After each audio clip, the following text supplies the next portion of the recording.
Welcome to Business Legal Lifecycle TV, the live TV show all about the legal aspects of your business to help educate you on complex legal terms in an easy to understand manner, to help understand why you need to do certain things in your business from a legal point of view, and to help you develop a plan for the future. Our mission at Business Legal Lifecycle is to help empower all small to medium-sized businesses around the world to get access to legal advice so that they can help build their communities and make the world a better place. Did you know that any business owner is on average 7 months away from losing everything? That is the average time it takes from a successful business to fold when an aspect of their business is not set up correctly. Have you ever wanted to get legal advice but didn't understand what was going on? Do you feel like there is a divide between lawyers and their clients? Then this TV show is for you. It is all about empowering you and your business with the knowledge and tools to ensure that this doesn't happen to you. Business Legal Lifecycle TV delivers a twice-weekly show focusing on the legal aspects of your business. At lunchtime on Mondays, we present Fast Fix Monday, a quick 5 to 10 minute show that will give you some actionable steps to consider for the week for your business. And at lunchtime on Wednesdays, we present our in-depth show of between 30 minutes and an hour, where we go through complicated legal aspects of your business in a simple to understand, plain English manner. And whether that is through educational pieces or interviews with experts in their fields. Afternoon everyone, and welcome to Business Legal Lifecycle TV. Today is Monday, so it's Fast Fix Monday. I'm here, Craig Mason, and I have with me Jeremy. Say hello to our listeners, Jeremy. Hi everyone, I hope you're all having a great day. Excellent. So today we're talking about defending proceedings that are brought against your business. So as always, Fast Fix Monday is fast. We're going to go through 6 things today.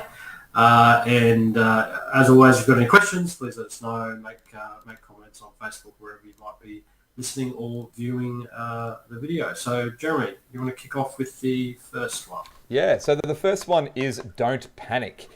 So often when people receive proceedings, it's a bit of a scary thing, and we get that because for us it's not as scary because we do this every day. But when you're in business and you've never faced litigation before, the fact of being sued can be quite a scary thing. So the first point and the first thing that you need to do if you are sued is don't panic. Craig, do you want to do the second one?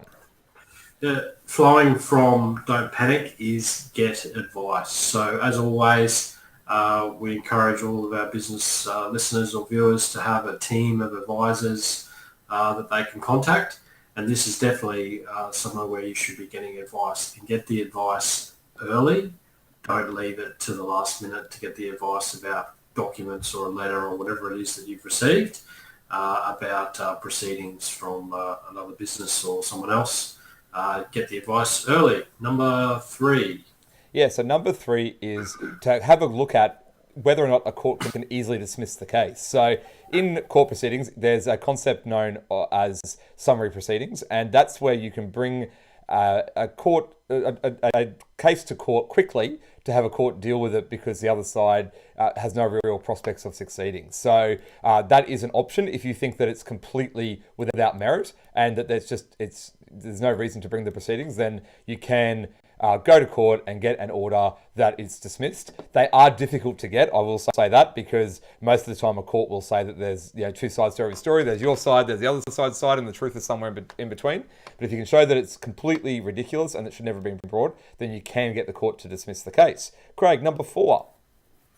Yeah, number 4 is when you're obtaining the advice, you'd also be seeking advice about whether or not you've got a claim against the person that's bringing proceedings against you.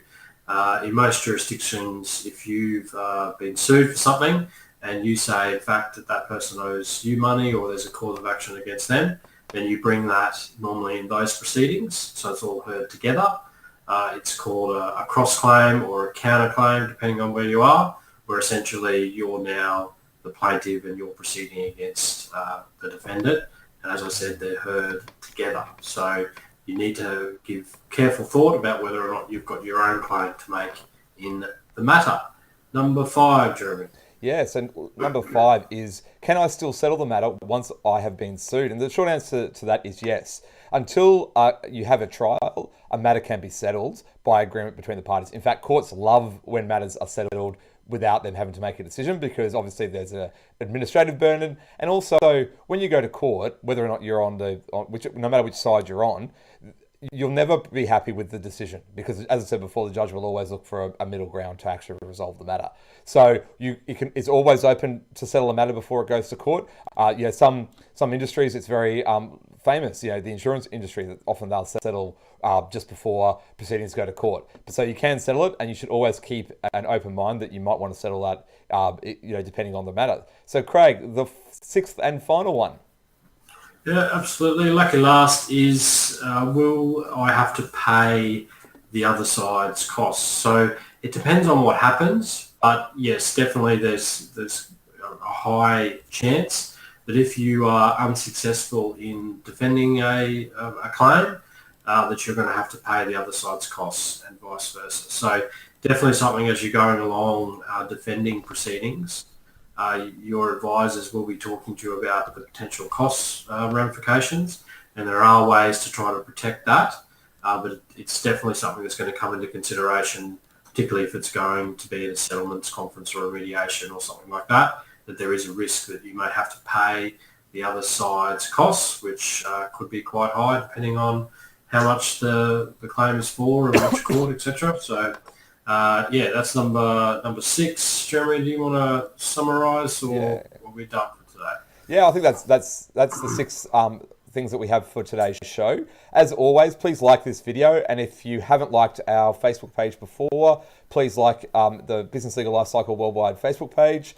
If you are after the show notes for today's episode, they'll be up shortly at businesslegallifecycle.com.au/103. This is our 103rd show, so you can check them out there. As always, we'll be back on Wednesday. We're going to have a bit more education around the debt recovery process this Wednesday.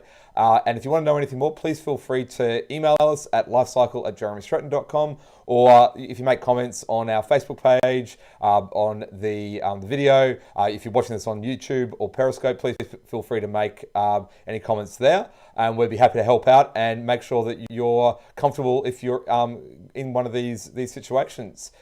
So bye from me, and Craig, do you want to say goodbye, and we'll see everyone on Wednesday? Yeah, we'll see you on Wednesday. Thanks for joining us.